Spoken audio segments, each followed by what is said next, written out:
Hello guys, a very good morning to all of you. स्वागत है आप सभी का ऑनलाइन स्टडी एकेडमी में। आज डेट है 6 जून 2021 और इस वीडियो में हम 5 जून और 6 जून दोनों ही दिन के इंपॉर्टेंट करंट अफेयर्स कवर करने वाले हैं। साथ ही इंपॉर्टेंट फैक्ट्स और रिलेटेड जीके हैं, ये सब भी हम साथ में कवर करते चलेंगे। तो आइए जल्दी से शुरू करते हैं।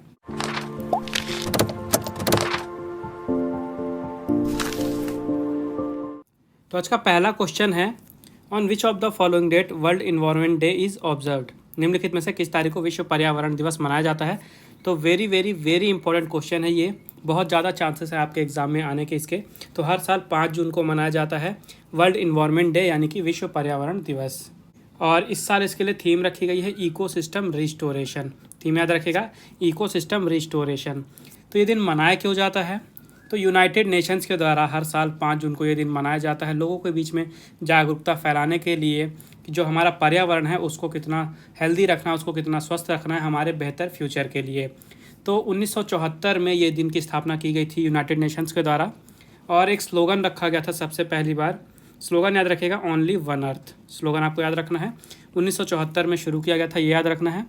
थीम याद रखनी है इकोसिस्टम रिस्टोरेशन। अब ध्यान से सुनिए, कई जगह आपको कई वेबसाइट में एक दूसरी थीम देखने को मिलेगी, री इमेजिन रिक्रिएट रिस्टोर।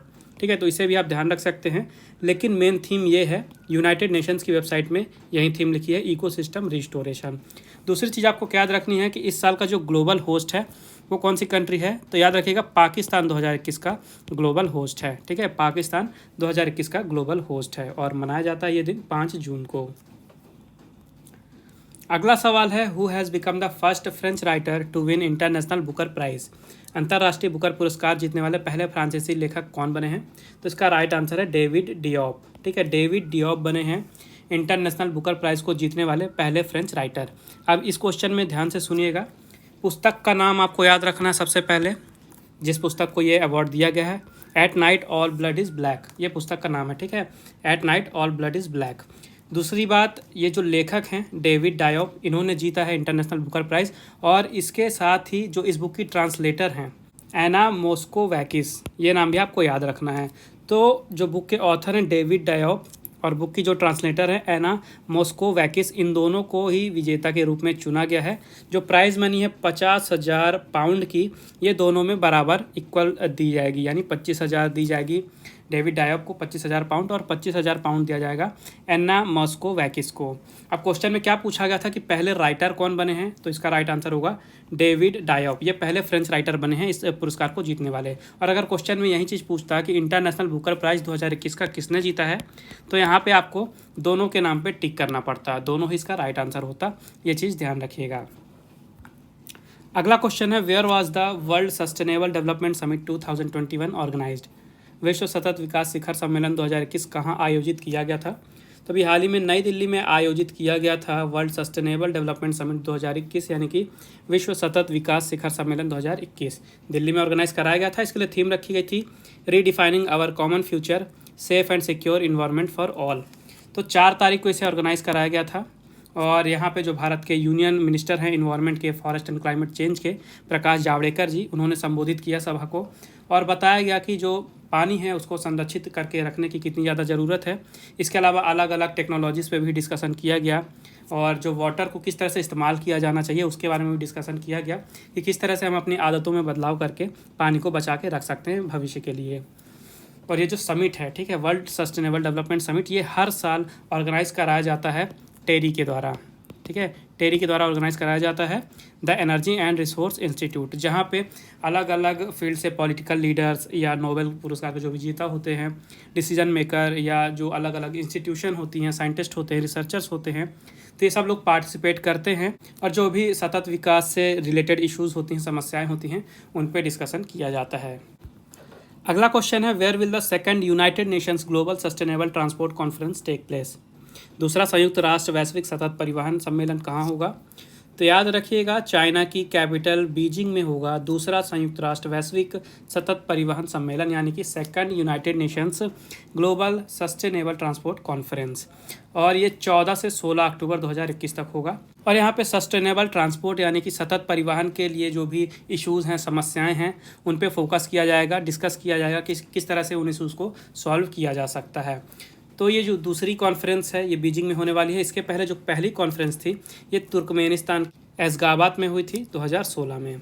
और बात कर लेते हैं यूनाइटेड नेशंस की, तो इसका हेडक्वार्टर है न्यूयॉर्क में। 193 मेंबर हैं, 2 ऑब्जर्वर स्टेट हैं। स्थापना हुई थी 1945 में और सेक्रेटरी जनरल हैं एंटोनियो गुटेरेस। अगला क्वेश्चन है, which bank has signed agreement with India for road upgradation in Sikkim. Sikkim में सड़क उन्नयन के लिए किस बैंक ने भारत के साथ समझौते पर हस्ताक्षर किए हैं। तो अभी हाल ही में एशियाई विकास बैंक एडीबी यानी कि एशियन डेवलपमेंट बैंक ने भारत की सरकार के साथ एग्रीमेंट पे साइन किए हैं, जिसके तहत जो सिक्किम है वहाँ पे जो सड़क हैं, रोड्स हैं, उनके डेवलपमेंट का काम, उनके अपग्रेडेशन का काम किया जाएगा। तो एशियन डेवलपमेंट बैंक इसके लिए $2.5 मिलियन देगा, ताकि ये जो प्रोजेक्ट है इनको सपोर्ट मिल सके और जल्दी से जल्दी जो सिक्किम की रोड है उनको अपग्रेड करा जा सके और उसे डेवलप किया जा सके, ताकि वहाँ पे जो इकोनॉमिक एक्टिविटीज़ हैं उसको भी बूस्ट मिले, साथ ही कनेक्टिविटी को भी बढ़ाया जा सके सिक्किम में। एशियाई विकास बैंक की बात करते हैं तो इसकी स्थापना हुई थी 1966 में। हेडक्वार्टर है मनीला फिलीपींस में। प्रेसिडेंट है मसात्सुगु असाकावा। और सिक्किम की बात करते हैं, यहाँ की कैपिटल है गंगटोक। चीफ मिनिस्टर हैं प्रेम सिंह तमंग और गवर्नर हैं गंगा प्रसाद। अगला क्वेश्चन है, how much amount NABARD has approved for drinking water projects in Odisha. NABARD ने ओडिशा में पेयजल परियोजनाओं के लिए कितनी राशि स्वीकृत की है। तो अभी हाल ही में नाबार्ड ने ओडिशा में ड्रिंकिंग वाटर प्रोजेक्ट यानी कि पेयजल परियोजनाओं के लिए 254 करोड़ रुपए की जो अमाउंट है, राशि है, उसको अपनी मंजूरी दी है। तो नाबार्ड यानी कि national bank for agriculture and rural development ने रूरल इंफ्रास्ट्रक्चर डेवलपमेंट फंड यानी कि जिसे शॉर्ट में RIDF जाना जाता है, इसके तहत 254 करोड़ रुपए सैंक्शन किए हैं, अप्रूवमेंट दिया है, ताकि ओडिशा में पाइपलाइन ड्रिंकिंग वाटर के प्रोजेक्ट्स को कंप्लीट किया जा सके। और वहाँ पे टारगेट रखा गया है कि जो भी कंज्यूमर हैं, घर परिवार हैं, उनके लिए लगभग 70 लीटर पर capital day clean, safe, hygienic, पीने योग्य पानी प्रदान किया जा सके। तो नाबार्ड का फुल फॉर्म तो बता दिया आपको, national bank for agriculture and rural development. इसकी स्थापना हुई थी 1982 में। हेडक्वार्टर है मुंबई में और चेयरमैन है GR चिंताला। और बात कर लेते हैं उड़ीसा की, तो यहाँ की कैपिटल भुवनेश्वर। चीफ मिनिस्टर है नवीन पटनायक और गवर्नर हैं गणेशी लाल। अगला क्वेश्चन है, in which state Indus best mega food park has been inaugurated recently. हाल ही में Indus best mega food park का उद्घाटन किस राज्य में किया गया है। तो अभी हाल ही में छत्तीसगढ़ में Indus best mega food park का इनॉग्रेशन यानी कि उद्घाटन किया गया है। और ये उद्घाटन किसने किया है, तो भारत के जो कृषि मंत्री हैं, साथ ही फूड प्रोसेसिंग इंडस्ट्री के जो यूनियन मिनिस्टर हैं नरेंद्र सिंह तोमर जी, और उनके साथ ही जो छत्तीसगढ़ के चीफ मिनिस्टर हैं भूपेश बघेल जी, इन्होंने इनॉग्रेशन किया है इस Indus best mega food park का छत्तीसगढ़ में। तो इससे होगा क्या, तो वहाँ पे सबसे पहले जो फार्मर्स हैं उनको स्टोरेज फैसिलिटी मिलेगी। वो अपने जो भी खेती बाड़ी होती है, फसल होती है, उसको ज़्यादा समय तक स्टोर कर पाएंगे। उनकी जो खेती बाड़ी होती है उसमें वैल्यू बढ़ेगी, ताकि उनको ज़्यादा से ज़्यादा इनकम हो सके, मतलब अच्छी कीमत दिलाई जाएगी उनके जो भी पैदावार हैं उसके लिए। इसके साथ ही वहाँ पे लगभग 5,000 लोगों का रोज़गार पैदा होगा और इससे लगभग 25,000 किसानों को फ़ायदा पहुँचने वाला है। छत्तीसगढ़ की कैपिटल है रायपुर। चीफ मिनिस्टर है भूपेश बघेल और गवर्नर है अनुसुईया उइके। अगला क्वेश्चन है, which city tops in the AIRINC global 150 cities index for financial attractiveness. वित्तीय आकर्षण के लिए AIRINC वैश्विक 150 शहरों के सूचकांक में कौन सा शहर शीर्ष पर है। तो अभी हाल ही में मनामा, याद रखिएगा, मनामा शीर्ष पे रहा है AIRINC global 150 cities index for financial attractiveness में। तो मनामा जो है ये बहरीन की कैपिटल है और सबसे ऊपर रहा है, मतलब कि फर्स्ट पोजीशन पे रहा है और लगातार 3 सालों से यहीं फर्स्ट आता आ रहा है। भारत की तरफ से सिर्फ दिल्ली और मुंबई को ही इस लिस्ट में जगह मिली है। और इस लिस्ट को बनाने के लिए क्या चीज़ देखी जाती है, क्या इंडिकेटर यूज़ किए जाते हैं, तो देखा जाता है कि जो शहर है वहाँ पे लोग हैं उनका सैलरी लेवल क्या है, वहाँ पे रहने में कितना खर्च होता है, किस टाइप से वहाँ पे अलग अलग मार्केट में टैक्सेस वसूले जाते हैं, कितने वसूले जाते हैं, इसी के बेसिस पे ये रैंकिंग बनाई जाती है। तो याद रखिएगा, टॉप किया है मनामा ने। मनामा कैपिटल है बहरीन की। यहाँ के प्राइम मिनिस्टर और क्राउन प्रिंस हैं सलमान बिन हमद अल खलीफा और करेंसी है बहरानी दिनार। अगला क्वेश्चन है, which country has become 11th to sign the US led Artemis accords. कौन सा देश अमेरिका के नेतृत्व वाले आर्टेमिस समझौते पर हस्ताक्षर करने वाला 11वां देश बन गया है। तो अभी हाल ही में न्यूजीलैंड ने साइन किया है US के नेतृत्व वाले आर्टेमिस अकॉर्ड यानी कि आर्टेमिस समझौते पर, और इस समझौते पर साइन करने वाला न्यूजीलैंड 11वां देश बना है। याद रखिएगा, 11वां देश बना है। न्यूजीलैंड के अलावा और कौन कौन से देश हैं इस समझौते पे, तो USA है, यूक्रेन है, UAE है, UK है, रिपब्लिक ऑफ कोरिया है, लग्जमबर्ग है, जापान है, इटली है, कनाडा है और ऑस्ट्रेलिया है, और अब न्यूजीलैंड भी इसमें जुड़ गया है। और ये समझौता है क्या, तो तो एक्चुअली में ये समझौते पे साइन करने के बाद ये जो कंट्री जिस पे साइन करती हैं, ये नासा जो कि अमेरिका की स्पेस एजेंसी है, इनके साथ एग्री हो जाती है। जो स्पेस एक्सप्लोरेशन होता है, यानी कि जो अंतरिक्ष में एक्सप्लोरेशन होता है, डिस्कवरी वगैरह होती है, तो ये एग्री करती हैं कंट्रीज़ की नासा के साथ मिलकर ये शांतिपूर्ण तरीके से, सुरक्षित तरीके से और पूरी पारदर्शिता के साथ इसमें योगदान करेंगी। ठीक है, तो न्यूजीलैंड बना है 11वां देश, याद रखिएगा। और इसके बाद बात कर रहे थे न्यूजीलैंड की, तो यहाँ की कैपिटल है वेलिंगटन, प्रेसिडेंट हैं जेसिंडा आर्डन और करेंसी है न्यूजीलैंड डॉलर। अगला क्वेश्चन है what will be the global unemployment rate in 2022 according to a report released by international labour organisation. अंतर्राष्ट्रीय श्रम संगठन द्वारा जारी एक रिपोर्ट के अनुसार 2022 में वैश्विक बेरोजगारी दर क्या होगी। तो अभी हाल ही में अंतर्राष्ट्रीय श्रम संगठन यानी कि इंटरनेशनल लेबर ऑर्गेनाइजेशन ने एक रिपोर्ट प्रकाशित की है और उस रिपोर्ट में बताया गया कि 2000 में जो अनएम्प्लॉयमेंट है यानी रोजगारी है, पूरे विश्व भर की मिला के वैश्विक बेरोजगारी है, ये 5.7% रहेगी। ग्लोबल अनएम्प्लॉयमेंट रेट जो है ये 5.7% रहेगा 2022 में। इसके अलावा 2001 में जो अनएम्प्लॉयमेंट रेट था ये 6.3% था और ये भी बताया गया है कि 2023 तक ग्लोबल जॉब में कोई भी रिकवरी नहीं देखी जाएगी। और 2000 में जो अनएम्प्लॉयमेंट रेट था ये 5.4% था, ये आपको याद रखना है। और ये बताया गया कि 2022 में पूरे विश्व भर में लगभग 205 मिलियन बेरोजगार लोग हो जाएंगे। ठीक है, जो रिपोर्ट है इसका नाम भी याद रखेगा। रिपोर्ट का नाम है world employment and social outlook trends 2021, ये रिपोर्ट का नाम है और इसे प्रकाशित किया है अंतर्राष्ट्रीय श्रम संगठन ने। इसका हेडक्वार्टर है जिनीवा में, स्थापना हुई थी 1919 में और डायरेक्टर जनरल है यहाँ के गाय राइडर। अगला क्वेश्चन है what is the latest prediction of RBI about India GDP और फाइनेंशियल ईयर 22। वित्तीय वर्ष 2022 के लिए भारत की जीडीपी के बारे में आरबीआई का नवीनतम अनुमान क्या है। तभी हाल ही में आरबीआई ने अपना बाई मंथली मॉनेटरी पॉलिसी जारी किया है और उसमें बताया गया कि जो भारत की जीडीपी है वो वित्तीय वर्ष 2022 में 9.5% की रेट से ग्रो करेगी। ठीक है, 9.5% याद रखिएगा। पहले अंदाज़ा दिया गया था 10.5% का, 10.5% का, लेकिन करंट कोविड की सिचुएशन देखते हुए थोड़ा इसे डाउन किया गया है और अभी 9.5% की ग्रोथ का अनुमान लगाया गया है।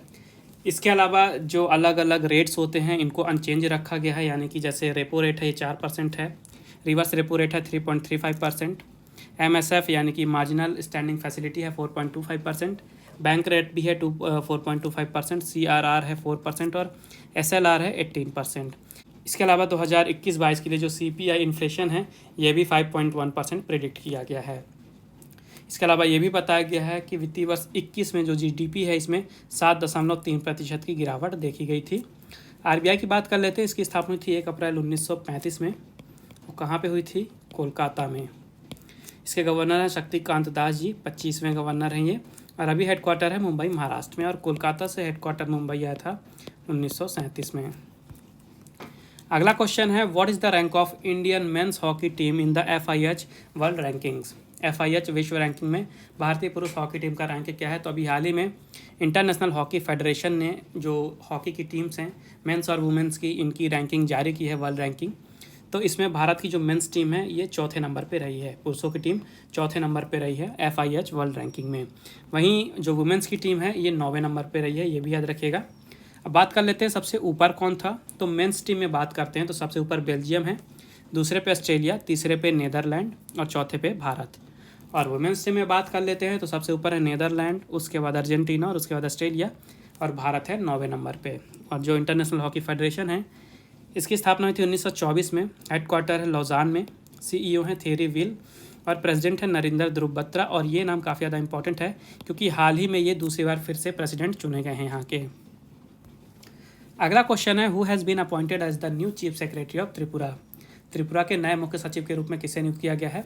तभी हाल ही में आलोक कुमार जी को नियुक्त कर लिया गया है त्रिपुरा के नए मुख्य सचिव के रूप में। ये रिप्लेस करेंगे मनोज कुमार को। ठीक है, मतलब मनोज कुमार पहले त्रिपुरा के मुख्य सचिव थे, अब उनकी जगह आलोक कुमार जी नए मुख्य सचिव होंगे त्रिपुरा के, याद रखिएगा।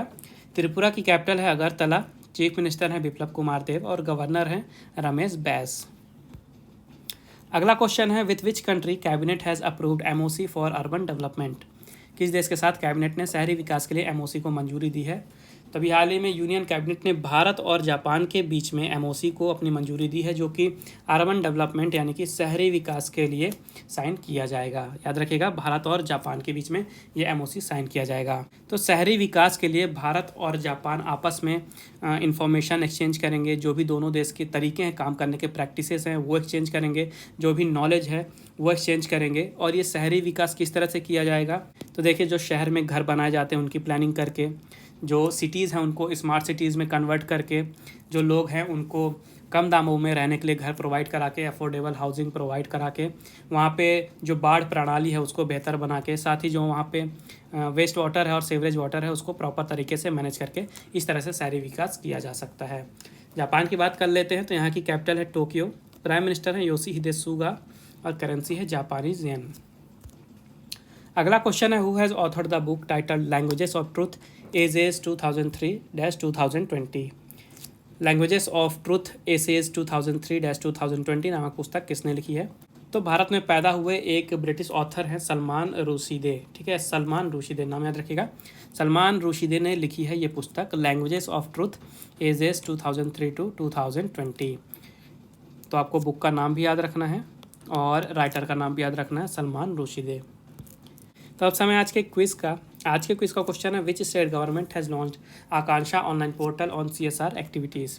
किस राज्य की सरकार ने CSR गतिविधियों पर आकांक्षा ऑनलाइन पोर्टल लॉन्च किया है? तो ये रहे आपके ऑप्शन। मेक श्योर आंसर जरूर दें कमेंट बॉक्स में। उसके अलावा अगर आपको कोई डाउट है, कोई प्रॉब्लम है या आपका कोई सजेशन है चैनल या वीडियोज़ के बारे में, तो आप बिल्कुल कमेंट बॉक्स में बता सकते हैं।